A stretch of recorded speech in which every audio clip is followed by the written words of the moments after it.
We're Ben and Kayla, and we've just spent the last 2 weeks traveling around Argentina, Uruguay, and Chile, exploring the incredible landscapes, culture, and food. And today is our final day exploring Santiago before we take a red-eye back to the States. Join us as we explore some unique sites in Santiago. Good morning and welcome back to Santiago, Chile. Today we are going to one of the tallest towers in all of Latin America. So we're gonna get a pretty good view of the city. Unfortunately, we can't do it at sunset, which is what everybody recommends to do. So if you are planning on coming here and you're planning on visiting the Costanera, definitely do it at sunset. Definitely try to get a reservation early because it does fill up really quick. But unfortunately for us today, we're not gonna be able to do that. But fortunately for us, the sun is shining and the sky is really clear, so we're gonna get a great view from the top of the tower. As I almost step into a hole. All right, we'll see you at the top.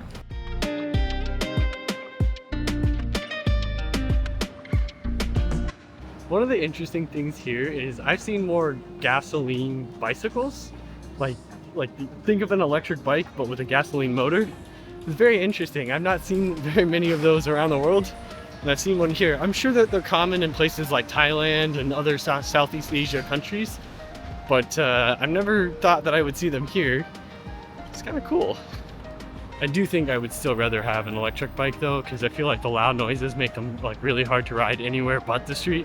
Whereas at least with an electric bike, you could probably get away with riding it in a park and things like that. It's like a London double-decker bus.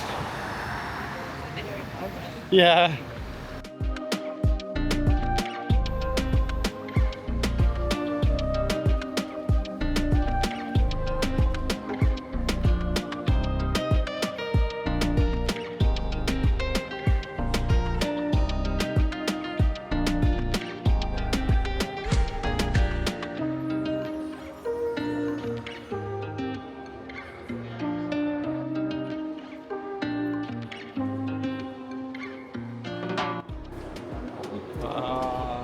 A little hazy. Just a little. A little hazy.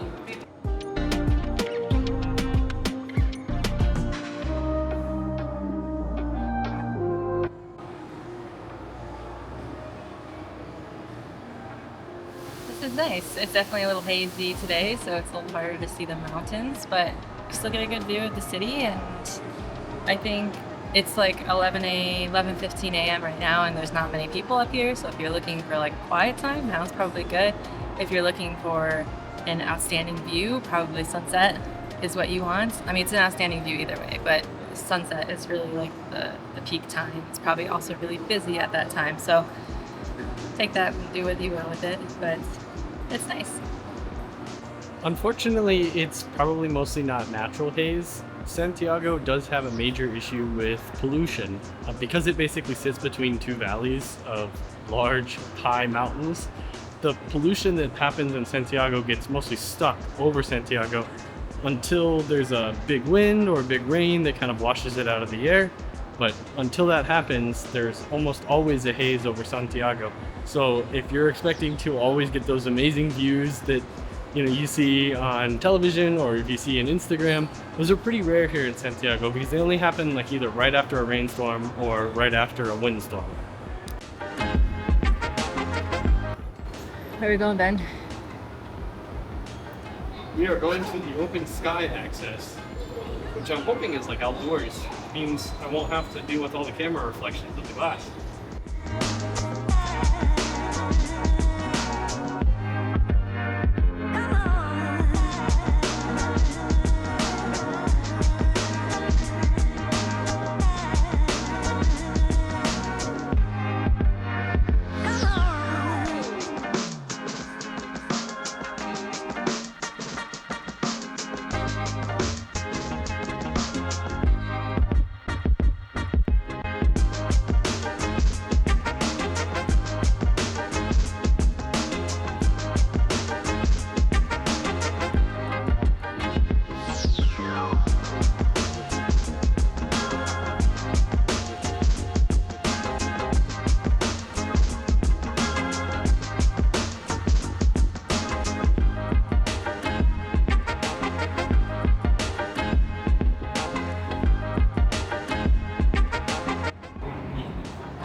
Not sure if it's worth like 36 bucks.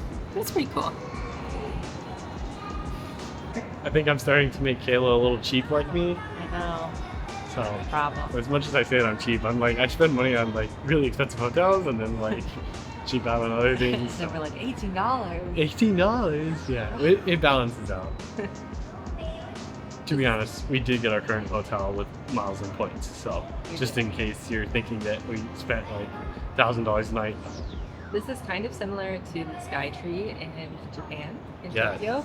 So if you like that, you'd like this. If you didn't like that, skip this. Just, they're very similar.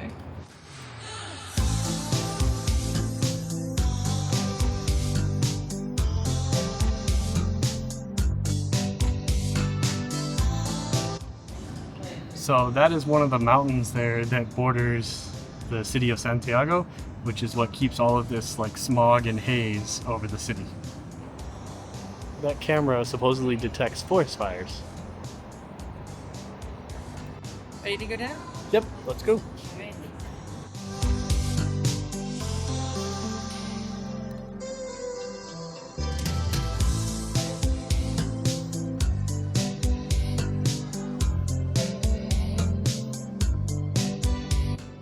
Alright, so we have to continue down the elevator, but then we're going to walk about 30 minutes to a park, which is supposedly has flamingos and stuff, really pretty park. So we're gonna go hang out there for a little bit, probably get some lunch, and then head back to the hotel for a nap before our flights tonight.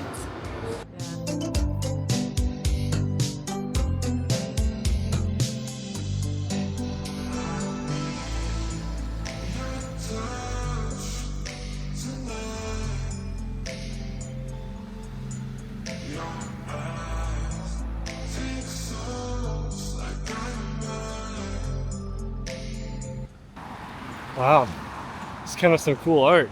Yeah. Looks really nice.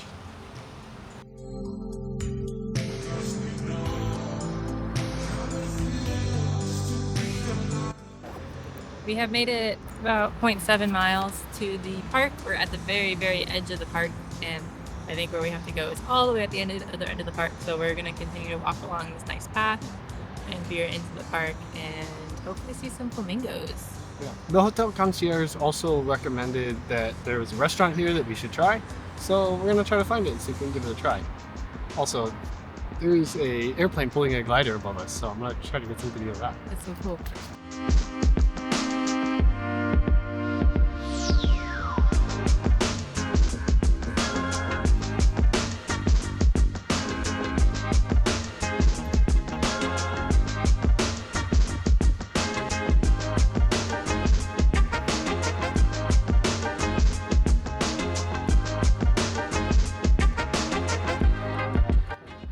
All right, so we're only about halfway through the park here. We have another 15 minutes to walk to the restaurant.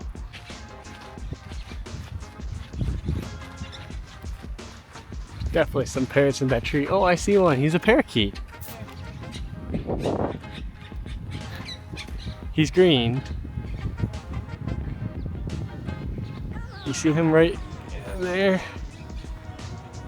I think you can probably see him. Yeah, he's there. Little parakeet. Can they talk? What? Can they talk? I mean, in captivity they can talk. But most time in the wild they socialize enough with others that they don't need to. I think we're gonna take a break on hot countries for a bit. Wherever we go next, I think it's gonna be either winter there or a cooler country. We're not 100% sure where we're going next, but I think it's gonna fulfill one of those categories.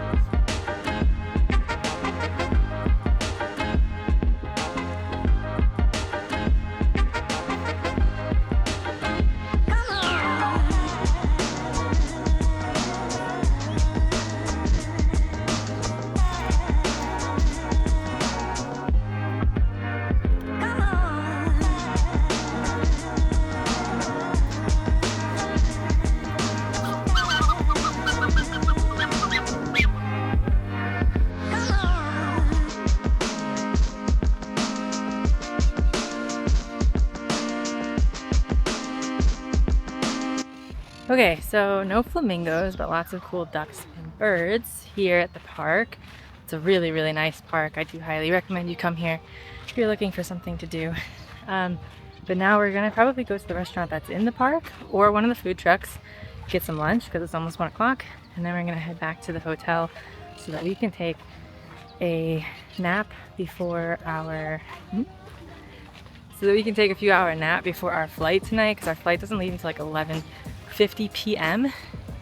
and then we don't get in to Greensboro until 10 a.m. on Sunday. So we're gonna try to take a nap because we're probably not gonna sleep on the plane anyways.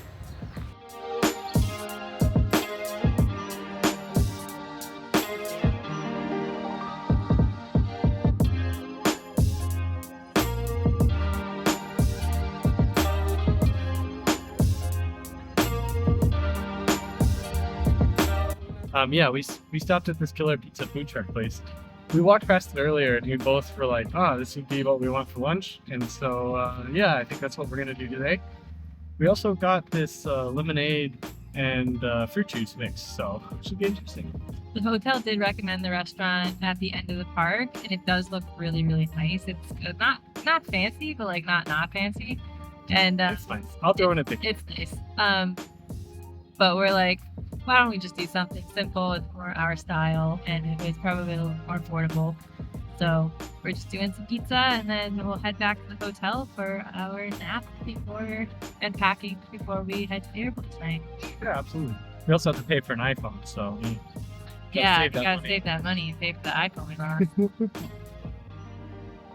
All right, we'll see you when we get our pizza.